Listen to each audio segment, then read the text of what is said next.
ஒரு நாளைக்கு நம்ம எவ்வளோ கேலரி சாப்பிட்றோமோ அதை விட ஜாஸ்தியான கேலரிஸை நம்ம ஒர்க் அவுட்டில் பர்ன் பண்ணால் தான் கேலரிஸ் டெஃபிசிட் ஆகி வெயிட் லாஸ் நடக்கும். என்னோட ஏஜ், ஸ்டாமினா லெவல் இதெல்லாம் பேஸ் பண்ணி எனக்காக ஸ்பெசிஃபிக்காக க்யூரேட் பண்ண டயட்டில் நான் சாப்பிட்றது லஞ்ச் தான் ஹெவியஸ்டான மீல். மில்லட் ரைஸ், பொரியல், egg white, carrot chapati, mushroom, அப்புறமா கோவக்காய், அப்புறமா ஏர் ஃப்ரைட் சிக்கன், கட்லெட்ஸ், இந்த மாதிரியான விஷயங்கள்லாம் என்னோடய டயட்டில் ரெகுலராக சேர்த்துக்குவேன்.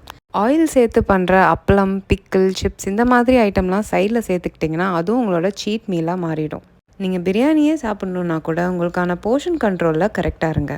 சில நாள் நான் கார்ப்ஸை ஃபுல்லாக கட் பண்ணிவிட்டு ப்ரோட்டீனுக்காக ஃபிஷ்ஷு, எக் ஒயிட்ஸ், சிக்கன் எதாவது சாப்பிட்டுட்டு ஃபைபருக்கு ஃப்ரூட்ஸ் எடுத்துப்பேன். ஃபார் எக்ஸாம்பிள், ஒரு நாளைக்கு 1000 கேலரி சாப்பிட்றோம் அப்படின்னா மினிமம் 1300 கேலரி நம்ம கரைச்சோன்னா தான் நம்மளுக்கு கேலரி டெஃபிசிட் நடக்கும். நான் சாப்பிட்றது தான் சாப்பிடுவேன்னு ஜிம்மிலே நம்ம கூடி இருந்தால் கூட நம்மளுக்கு வெயிட் லாஸ் நடக்காது. ஸோ இந்த இன்ஃபர்மேஷன் யூஸ்ஃபுல்லாக இருக்கும்னு நினைக்கிறேன்.